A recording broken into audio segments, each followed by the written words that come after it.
Hi everybody, it's me, Miss Marable, here to talk about SMSC this week and wellbeing and citizenship and just really what's going on in the world.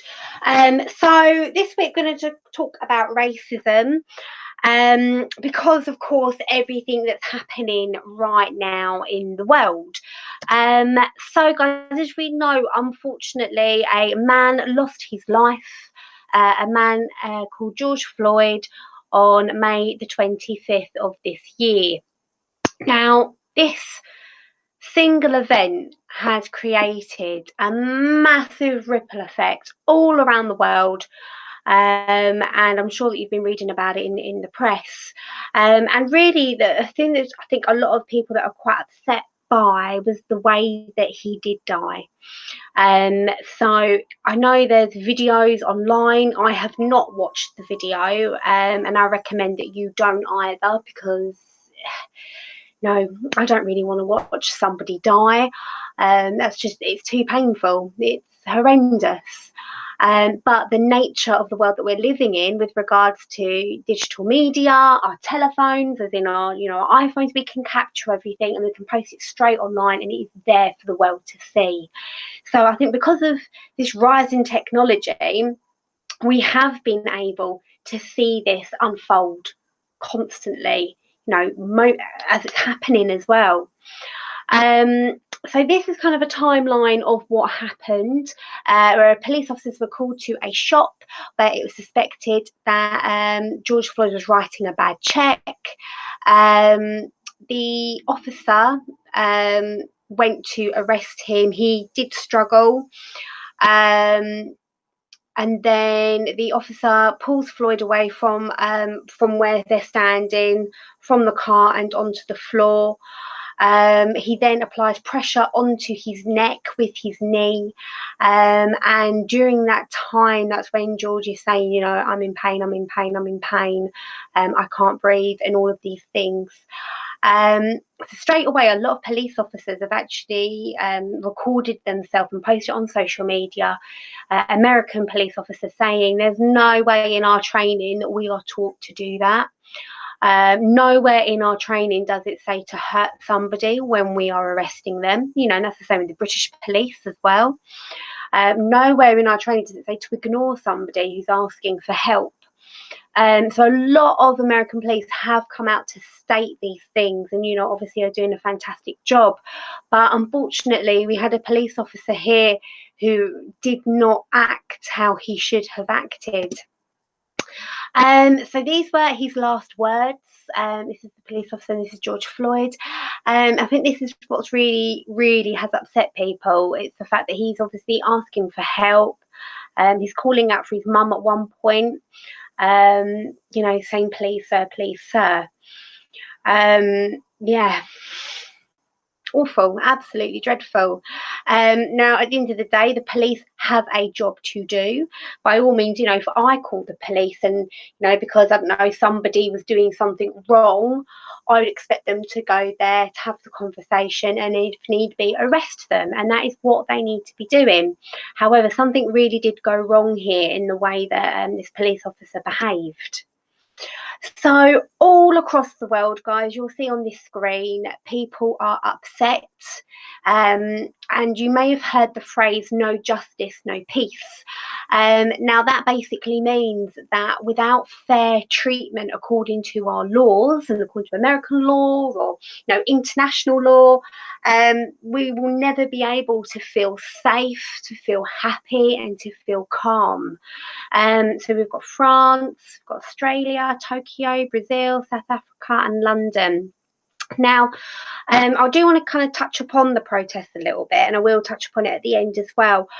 Guys, we are very much in favour of you being able to express your opinion, and you have a human right to do so. However, when it comes to hurting other people, that is not okay. When it comes to smashing up property, that is not okay. There are ways of doing things, and the way of protesting is to obviously say what you need to say. May that be holding a sign, may that be signing a declaration, a petition, something like that. But really, I mean, I always say to you guys, don't I? If your right impacts another person's human right, then that makes that wrong. If you're exercising your human right of freedom of speech and things like that, and it's not harming anybody, that's absolutely fine, guys. It means you're doing it in the right way. Okay, so there's kind of some questions I wanted to kind of echo with you.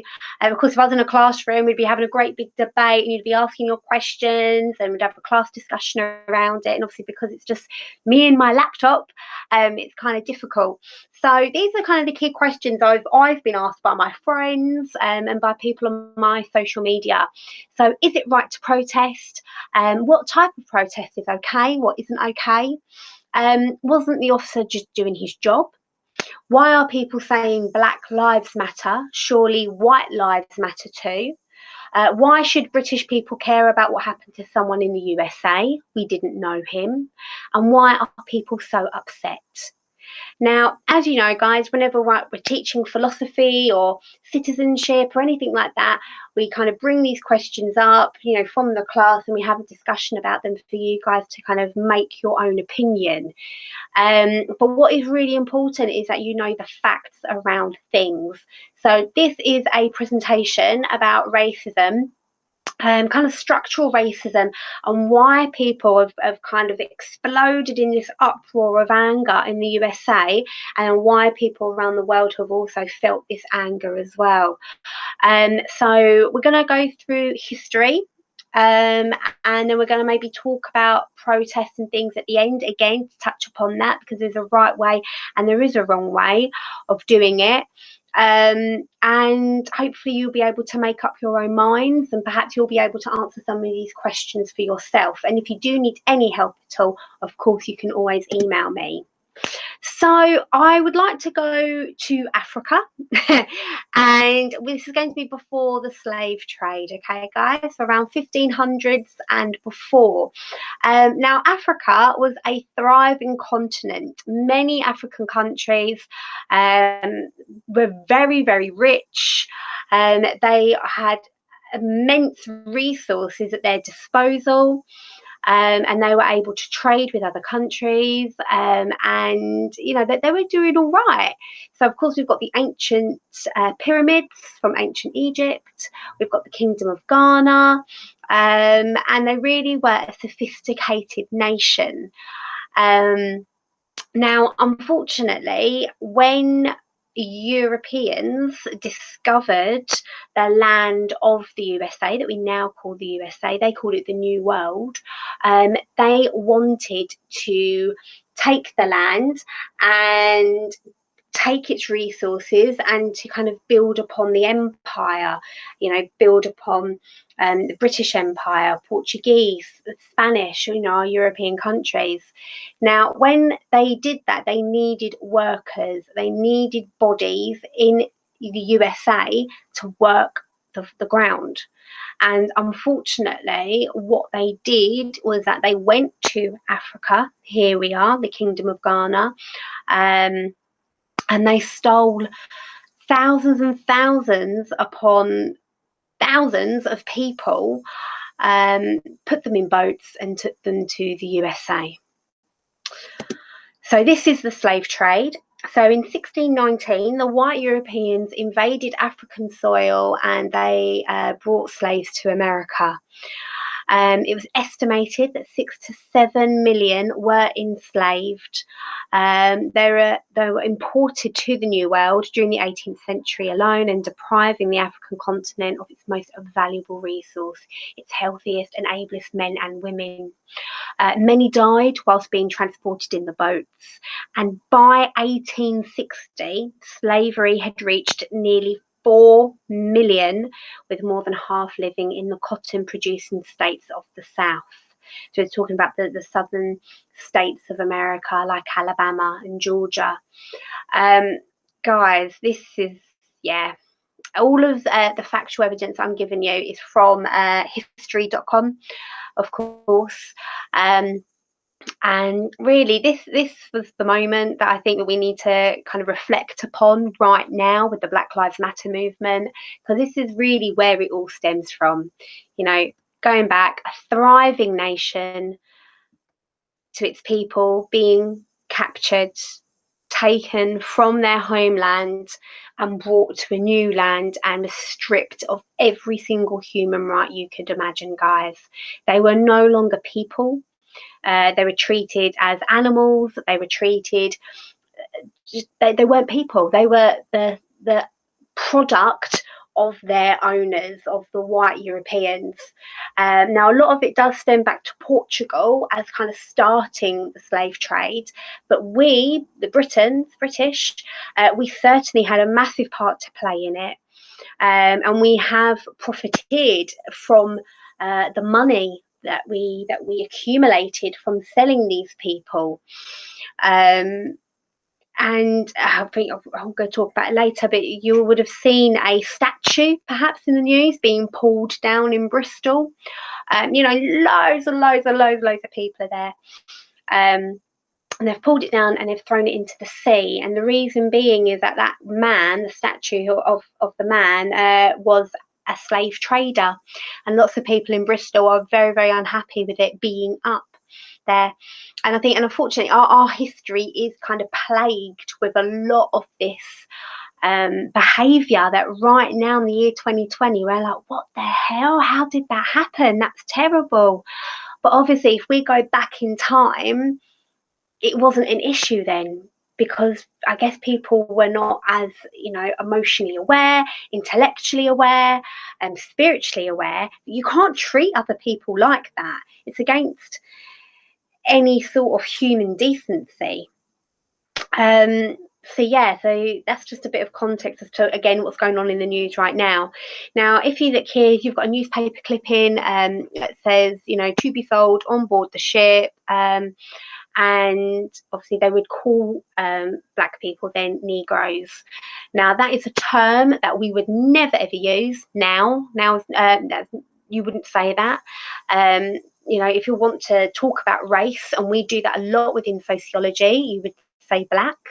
Or if it, you know, is somebody who's from America, I call them an African American.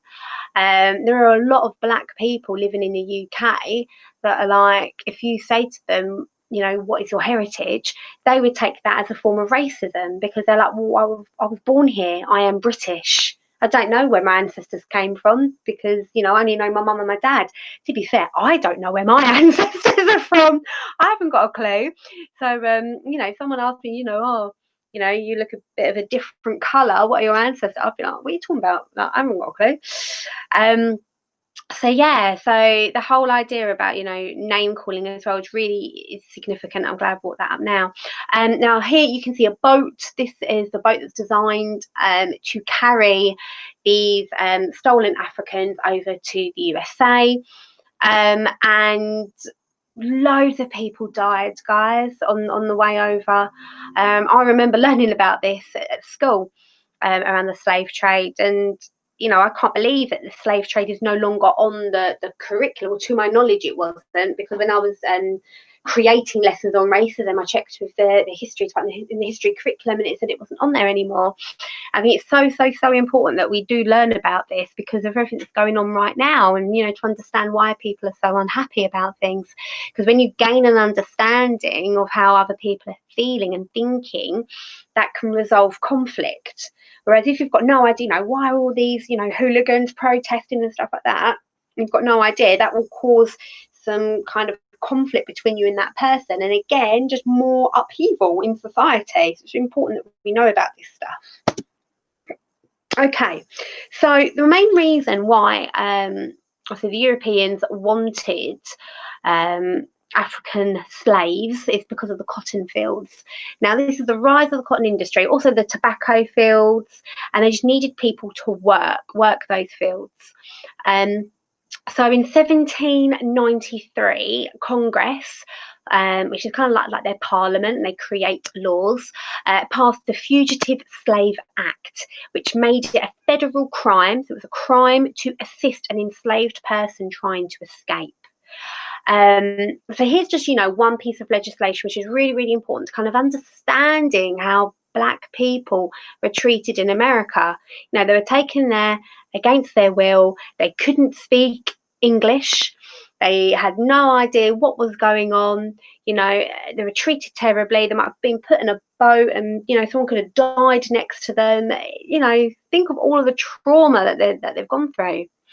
So basically they've got all the slaves, making them work in the fields, and now they're passing new laws in America to say, you are the property of your slave owner. So though it was difficult to enforce from state to state, especially with the growth of the abolitionist feeling. So abolition refers to the end of slavery, or giving African people more human rights in America.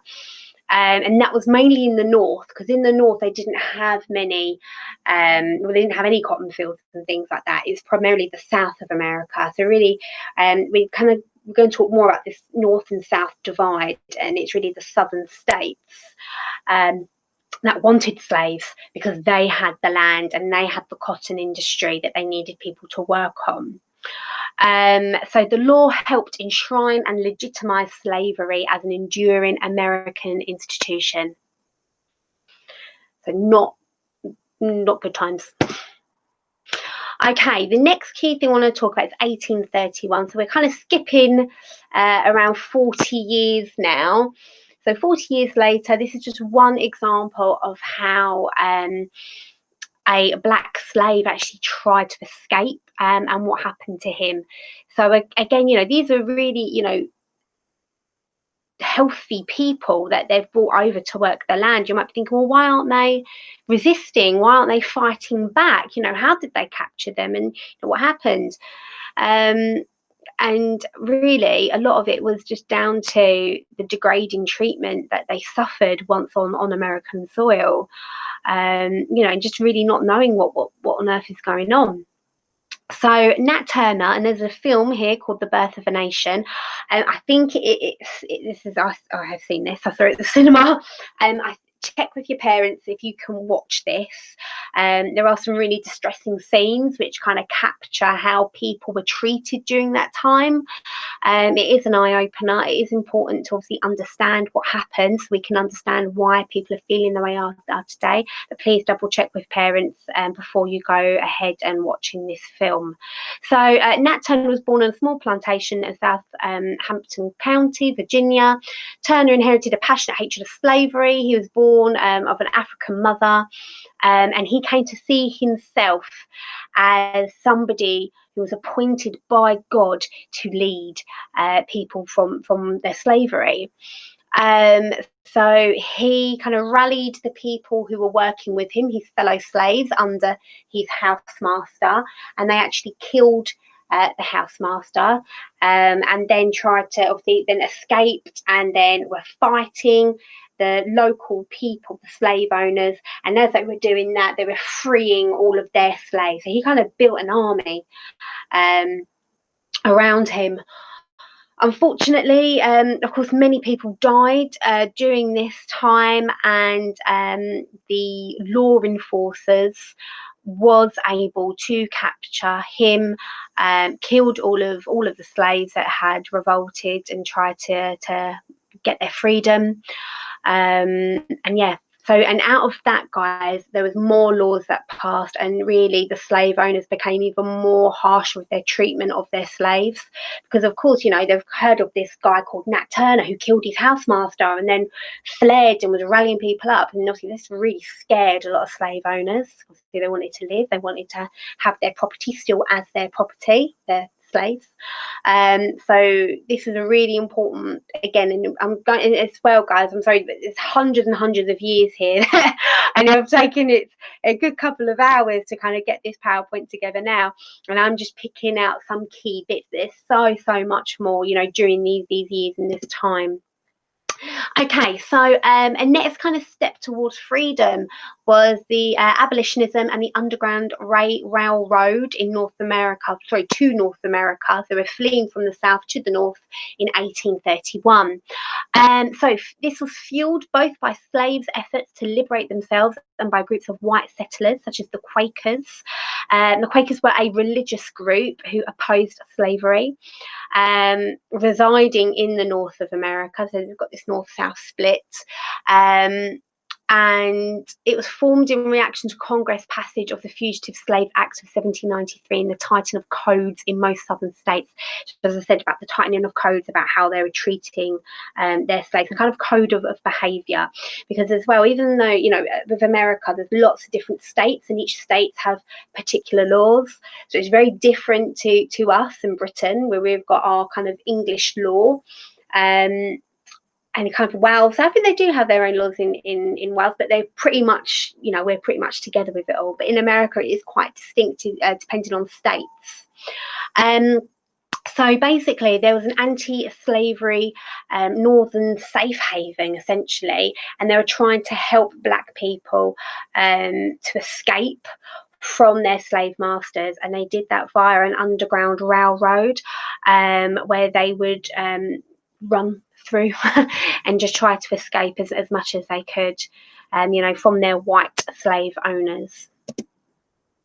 Okay, so now we're going to look at the case of Dred Scott. Again, this was another thing which really fueled a lot of people. This was in 1857. So the owner of an enslaved man named Dred Scott had taken him from the slave state of Missouri to Wisconsin Territory in Illinois.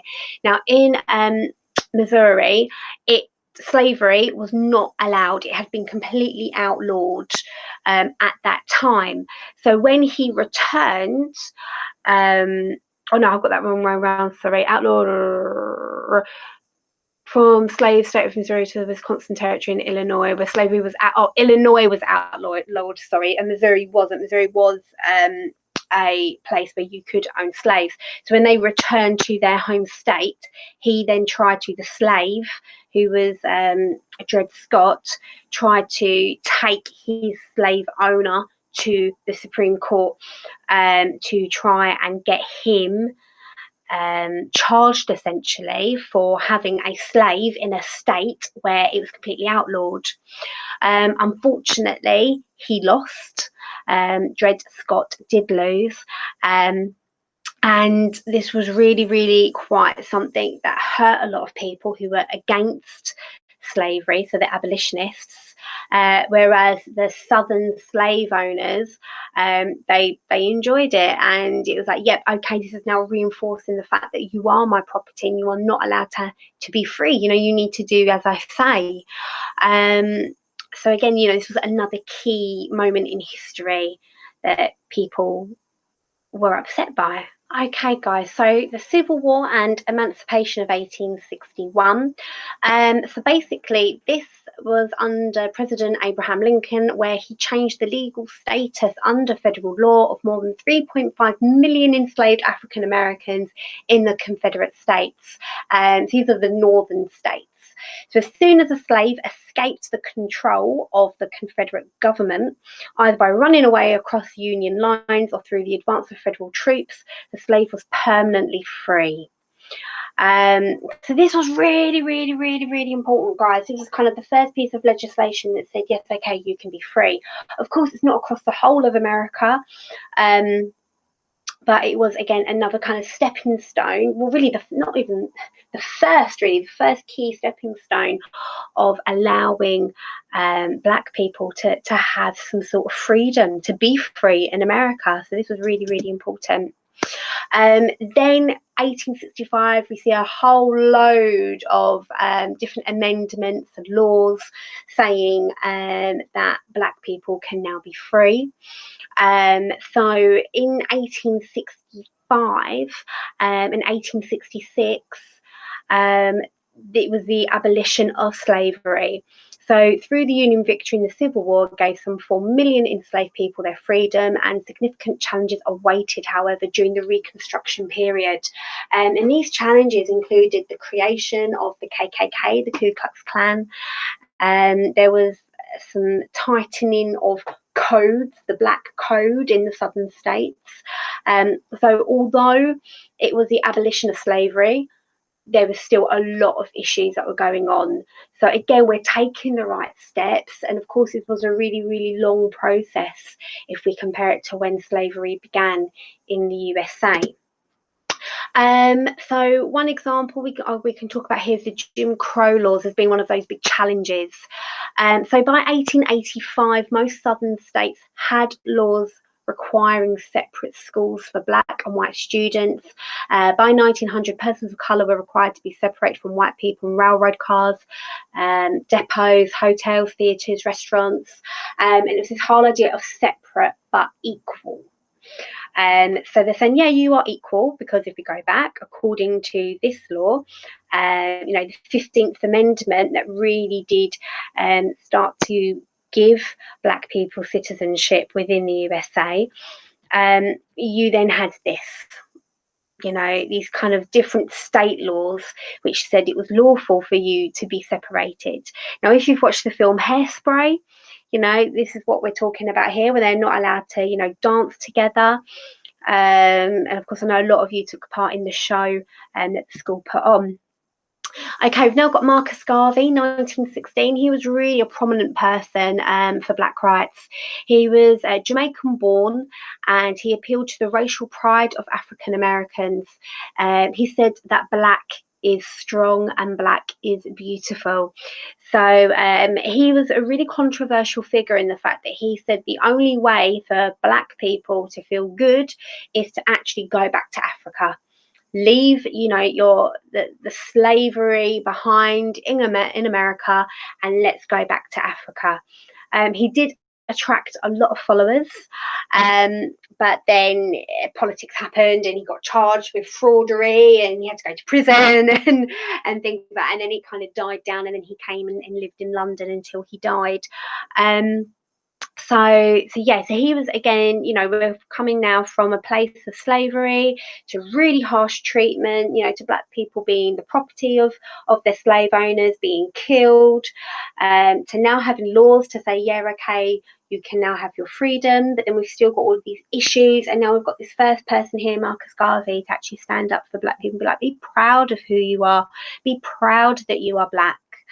And this was really, really important for them. Okay, so now we're in the 1920s. This has now seen a really big cultural change.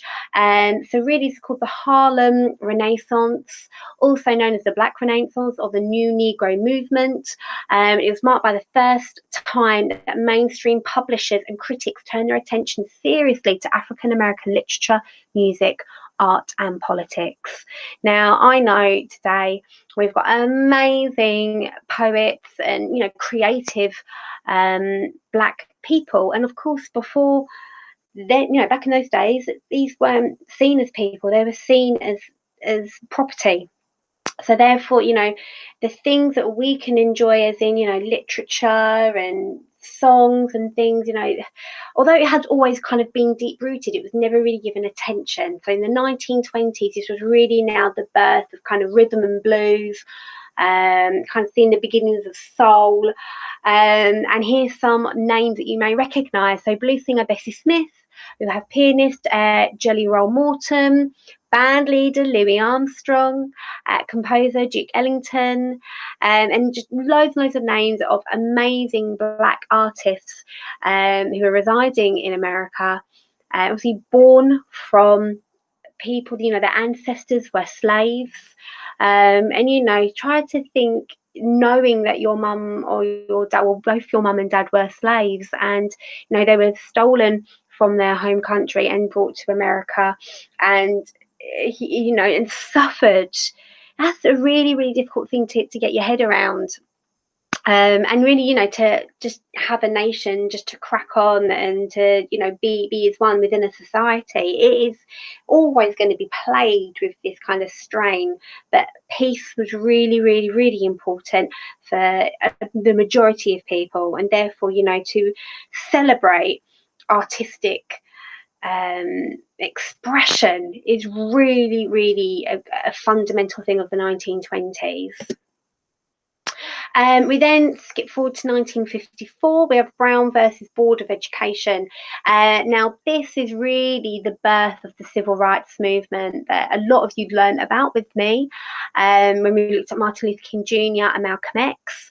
And this was basically a law being passed to say that the separation of children, as in that is a black school and that is a white school, is unlawful. And instead, we should start to integrate. And again, you know, a lot of people.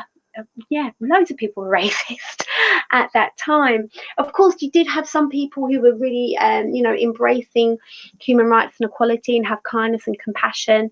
But then on the other hand, you didn't. Okay, Rosa Parks. Hopefully, you all remember her. We do a big lesson on her, and obviously, she refused to give up her seat. So this is, you know, an example of the Jim Crow laws, where black people sat on one end of the bus and white people sat on the other end of the bus, and it was law that if a white person came on and there wasn't any seats, you'd have to give up your seat as a black person to that white person. And she said no. She said no, I'm not standing up. No. She, again, oh.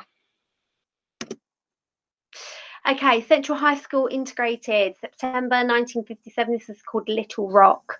So as you can see on my picture here, you have some people who are studying. And at that time, although there was kind of the first kind of education laws in 54, you still had a lot of states who were ignoring this law and continuing to separate black people and white people from education. So Little Rock was really a really profound moment where it was law that no, these young black students will be attending school with white students. This was in the state of Alabama, where a lot of people were racist, a lot of white people were racist. They were very, very, very upset with the idea of this integrated school, to the point where the army had to escort these students into their school so that they were safe. Imagine, oh guys, imagine that happening, you know, trying to go to school as a white person, and then you had loads of black people around you shouting at you, yelling at you, saying, you know, you won't have an education, and the army had to escort you in. Now, I always flip it round, you know, flip around. How would I have felt in that situation? Now, this is a really, really famous photo. You can really see kind of the hate in this woman. You know, it was just, you know, crowds and crowds. It was intimidation. Some people actually got violent and, you know, would pull them and would beat them up. Yeah. And here are 3 young white students protesting, you know, we will not go to school with black people. Now, these are pictures of the students from the original photo who are still alive today. So it was a before and a now contrast. You know, I find it really interesting. Okay, freedom buses. Here is really important. So it became law that, of course, people could travel around America if you were black. And they wanted to actually show and to prove whether or not this law was being respected in southern states, where, as we know, were really quite racist. So these people would go on a bus. It would be black and white people who are, you know, white people helping the cause of the civil rights movement of black lives. And they would go on these buses to see whether or not they could drive through a very racist state. And I've kind of put in here the film Hidden Figures. So Hidden Figures, if you've seen it, guys, brilliant. If you haven't, make sure you do. It's a really good film that is friendly for all students. I think it's certificate 12. I know the film before I said check with your parents. I think that might be a 15 or an 18. So of course, laws around your age of watching films, but this one is safe to do so. This is set at the same time. Now, you would hope that, you know, if it's law that people can travel through, American states, that they're going to be safe. But unfortunately, they wasn't. And it was members of the KKK, Ku Klux Klan, that attacked the Freedom buses. Lots of people were injured. I've done some research. I don't think anyone died in these, but certainly people were injured. And just to think, look at that image. Imagine you being on that bus, being the law of the land is the fact that we can, travel through America unharmed, and then that happens. Yeah, that's only 1961. 1963, we're in the really thick of the civil rights movement now, of lots of black people all over America, thinking that, enough is enough now. We deserve to be treated with respect. So this is called the Birmingham Church was bombed, and unfortunately 4 little girls were killed in this bombing. Now again, this is a really significant point in history, where people were absolutely shocked, and again, this is all racism, guys. This is all racist white Americans inflicting this upon black people. We're in this. What this is about. This is the history of racism that we're looking at to understand what's going on today. And the reason why this is really significant as well, this was one of the first arrests of Martin Luther King Jr. So after the bombing happened, he went down there, and this was before his really famous speech. This is him kind of rising to I won't say fame, because fame's really the wrong word, but rising to be an outstanding leader for the black community. He was having a peaceful protest to say that they were absolutely shocked and saddened and would not, they need support from the authorities. Because that's the thing as well, guys, when I'm talking about all these terrible things that have happened, it was allowed to happen. People were not prosecuted. The people that did this to these 4 little girls, there was no justice, because they were white and these people were black. And that's why you're hearing a lot of, no justice, no peace. Because for years and years and years and years, black people have had to fight for justice. Okay, so I Have a Dream, 1963. So on August 28th, some 250,000 people, both black and white, participated in the March on Washington for Jobs and Freedom, the largest demo in the history of the nation's capital. And of course, this is where Martin Luther King Jr. Spoke. Quote, "I have a dream that my 4 children will one day live in a nation where they will not be judged by the colour of their skin, but by the content of their character." That's amazing. Has it happened?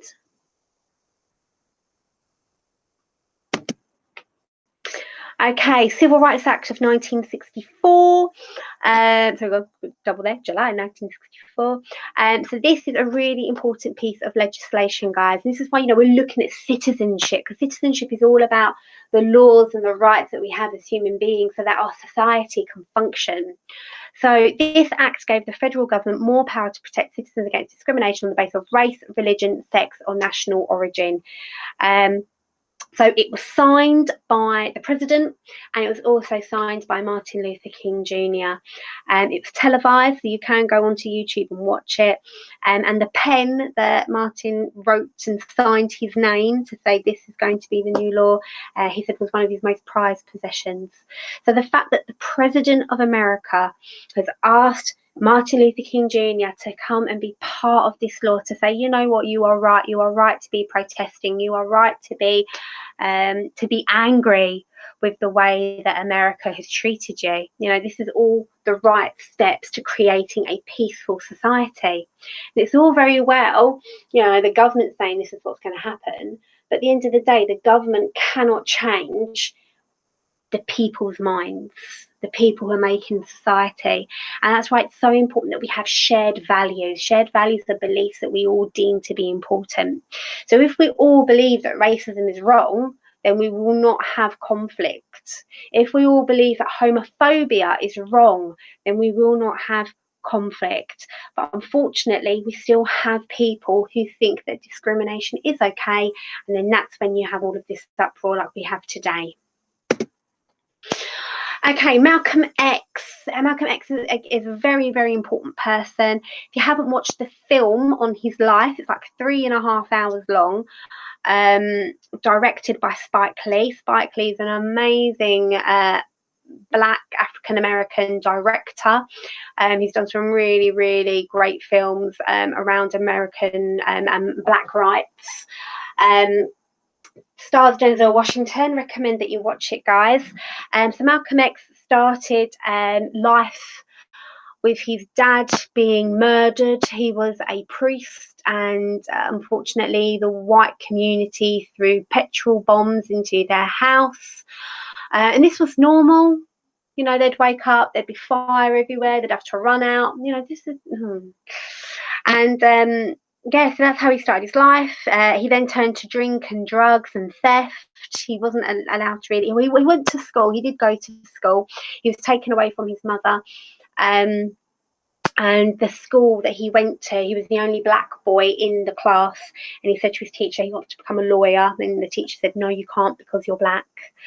So, you know, this is where he's come from. And when he went to prison, he adopted and converted to Islam. So he was a Muslim. And that really allowed him to kind of grow as a black man and be proud of his heritage. As you can see there in the photo where he's been arrested, he's got straight hair. And of course, you know, black people used to do that, straighten their hair to try and look like white people. You know, so when you see the afro, when black people are, you know, embracing the afro, that is sometimes a political statement to say, you know, I'm proud of who I am. I'm proud of my heritage. I'm not going to try and straighten my hair to look like I'm white. Instead, you know, I'm going to be proud of who I am. Now, Malcolm X did differ to Martin Luther King Jr. Martin was always about peace and a peaceful protest. Malcolm X wasn't. He said, look, be peaceful, but if he lays a hand on you, then you are entitled to fight back. So he said black people should carry guns because at the end of the day, white people have guns and they will shoot you. So you should have the right to shoot back if you are being shot at. Martin Luther King Jr. was like, no, peace, peace, peace. You know, if people were punching him in the face, he'd just be like, okay. Whereas Malcolm's like, no, you can fight back. So he did go to Mecca. He went on Hajj, on pilgrimage, where he learned more about Islam and peace, because Islam is a religion of peace at the end of the day.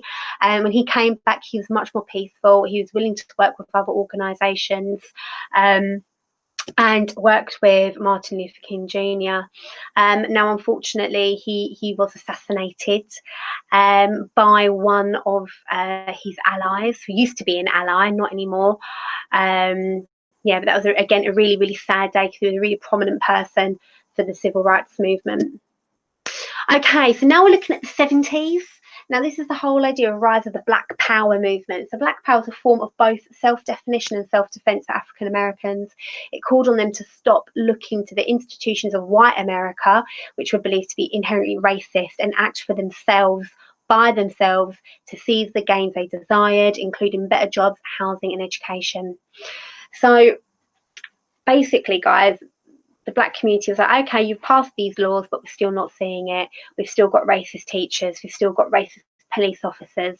You know, we've got the rubbish houses. We're living in poverty. We're living in, because they just wasn't allowed to have the nice things in life. So Black Power, and it symbolised obviously the raised fist, and you might have seen a lot of kind of the raised fist at the moment. That stems from the idea that that they need to take control. If the white America is not going to help them, then they need to stop kind of lying about, praying that someone helps them. They need to help themselves. And if they're going to be attacked and the police weren't going to help them, instead they might actually facilitate the attacking, then they would then stand up for themselves. Okay, 1968. Martin Luther King Jr. is assassinated.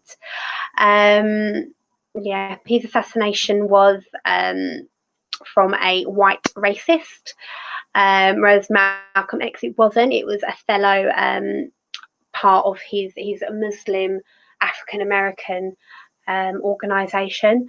That's MLK. You know, it was a white person. Really, really sad day. And even now, his death is commemorated each year.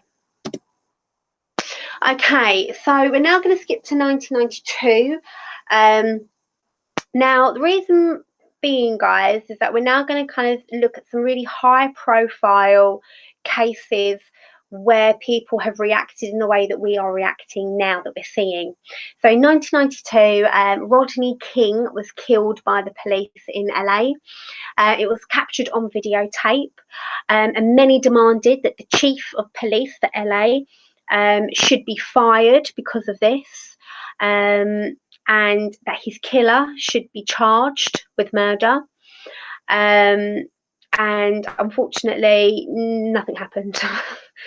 Nothing happened. And then the next year, 2 of the 4 LAPD, so the police officers involved in the beating, were retried, and then they were convicted in a federal court for violating King's civil rights. And eventually he did receive, or his family received, $3.8 million from the city in a settlement.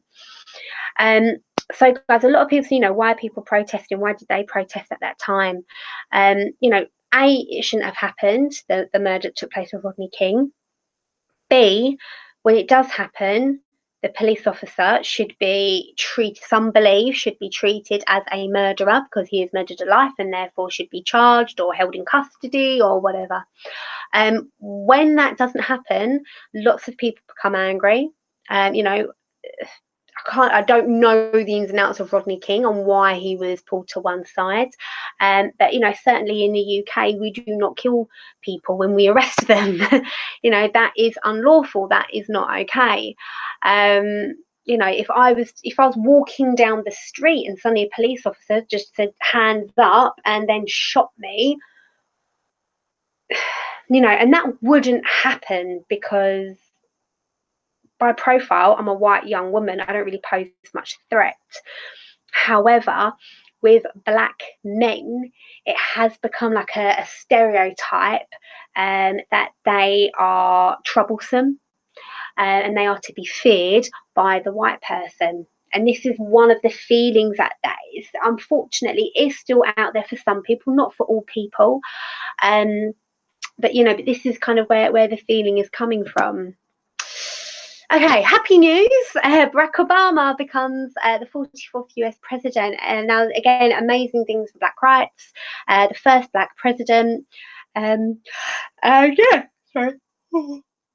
It's all good, Hood. It's all good. Beyonce, love Beyonce, sang his inauguration, which is him kind of being accepted as the president, was amazing. So many singers, so much rejoice. And it really was an amazing inauguration that the American history has seen.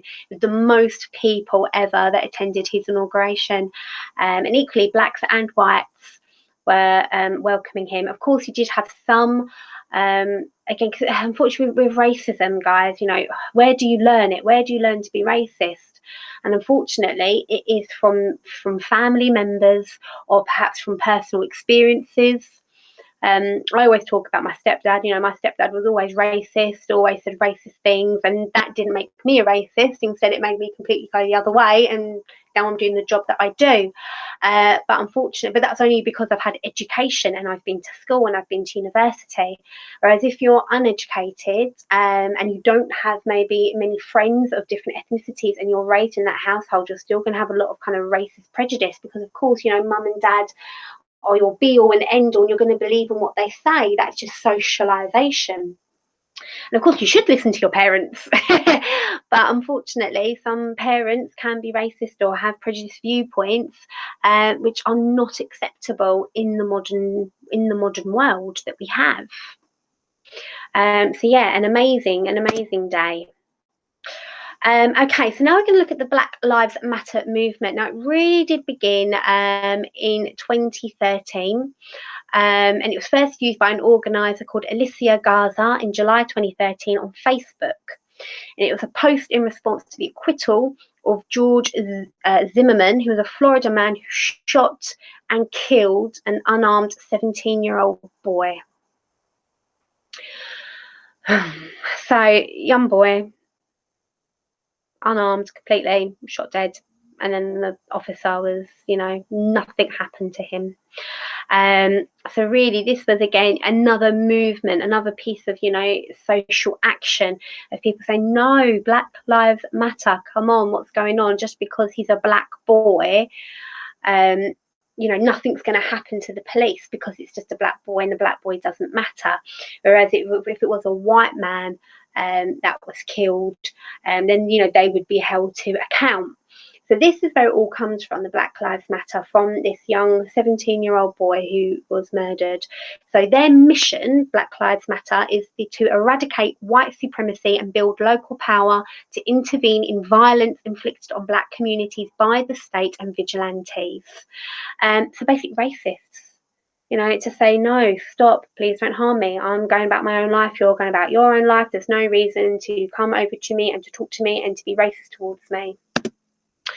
And then there was a series of deaths captured by mobile phones of police officers, police brutality against black people, and therefore led to protests.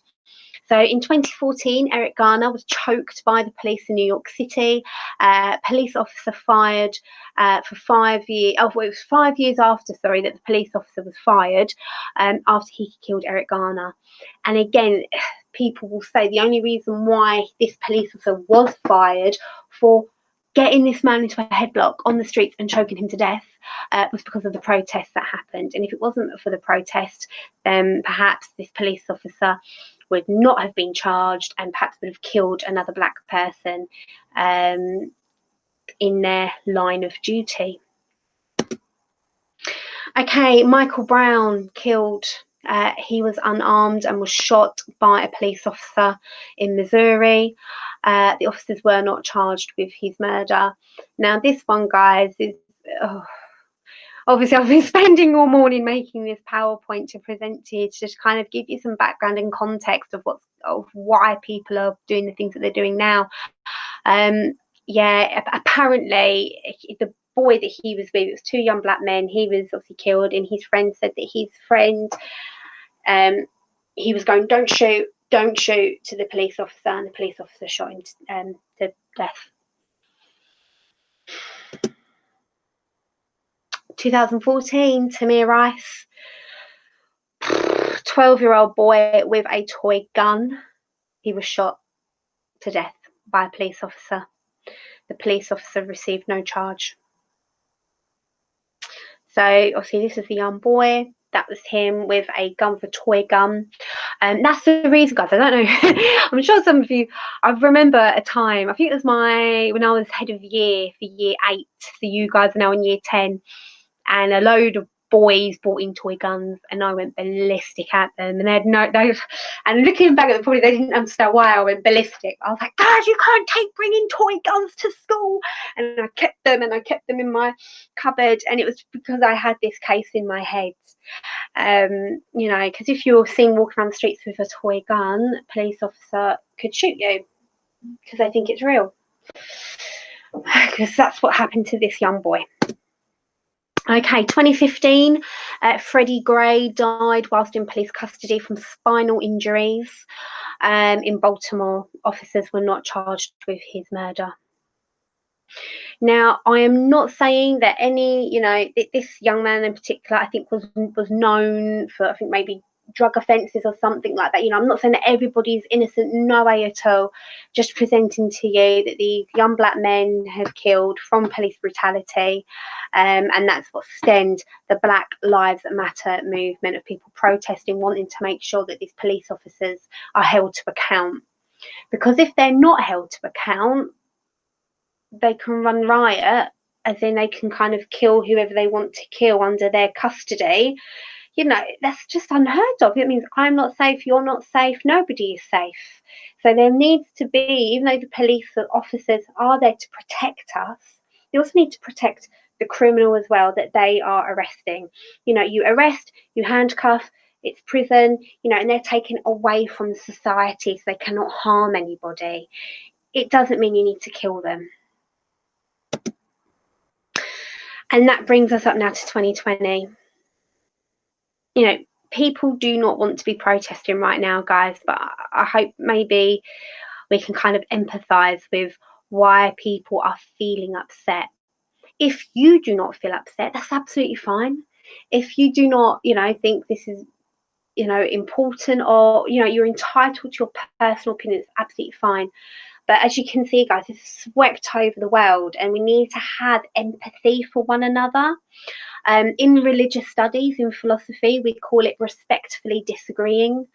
And especially now the nature of social media, where we can literally just type whatever we want, become like a keyboard warrior. You know, we need to be careful with what we say, careful with our words.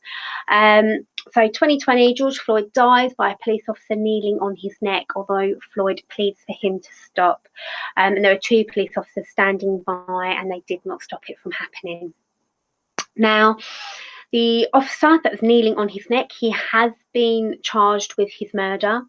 I think it was manslaughter though, and now people are protesting again, like, no, we want it for this particular crime, and they want the 2 police officers who did nothing at all to help also to be charged with his murder. Now, as you can see here, we've got you know, basketball players saying I can't breathe, because obviously that's what he was saying. Please, I can't breathe, my stomach hurts, my neck hurts, everything hurts, they are going to kill me.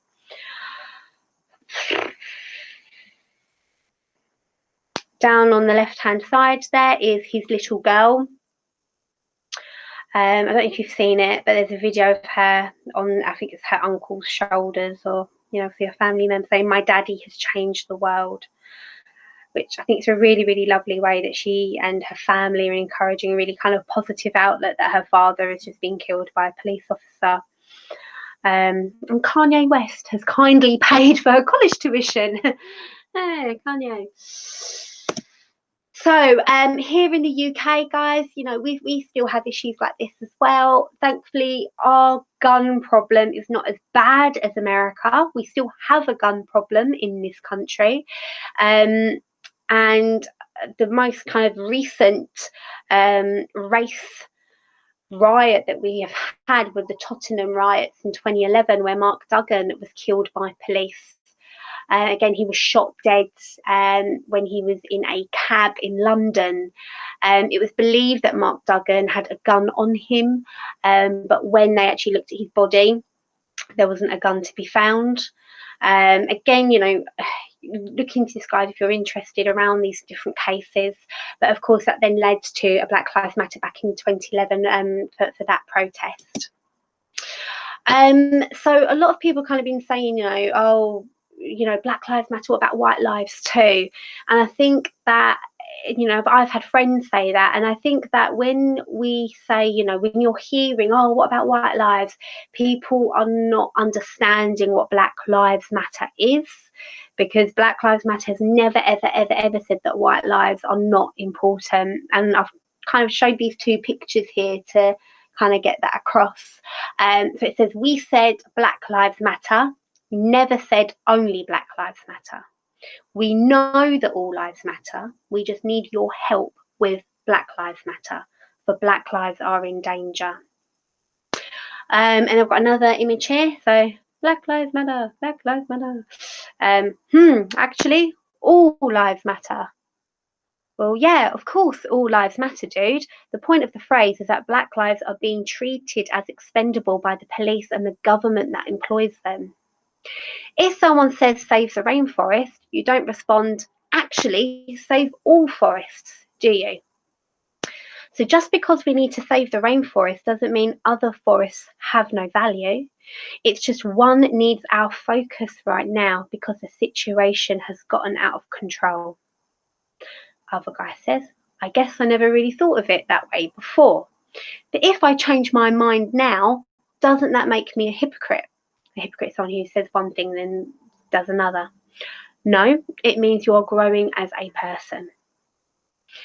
So yeah, I hope that kind of answers some questions around Black Lives Matter.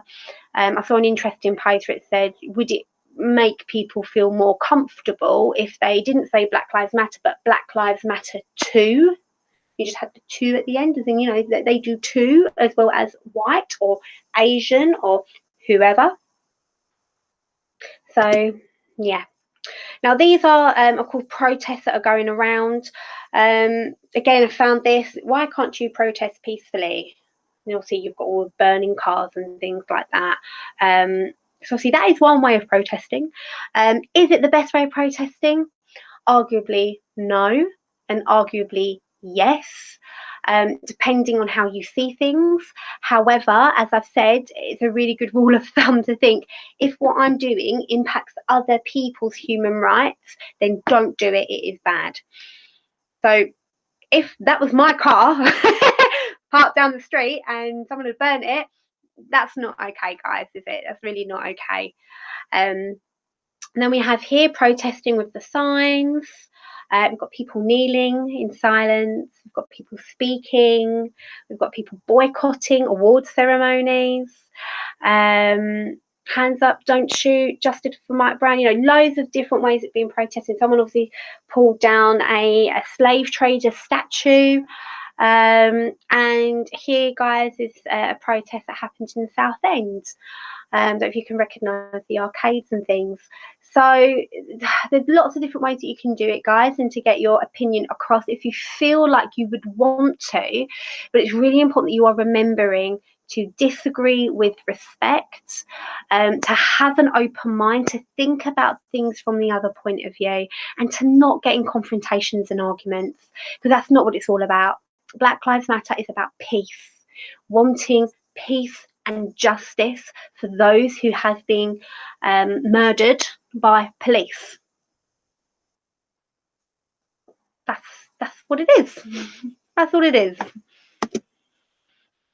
So it's also really important, guys. I do want to obviously recognise that we need to. I know I said it very much black-white divide. It's important to obviously register. Not all white people are racist. Not all white people are anti-racist. Not all, you know, and kind of getting away from these stereotypes that we have. And I love this lady's placard. So it says, not all blacks are criminals, not all whites are racists, not all cops are bad. No, we've got amazing police officers doing a fantastic job.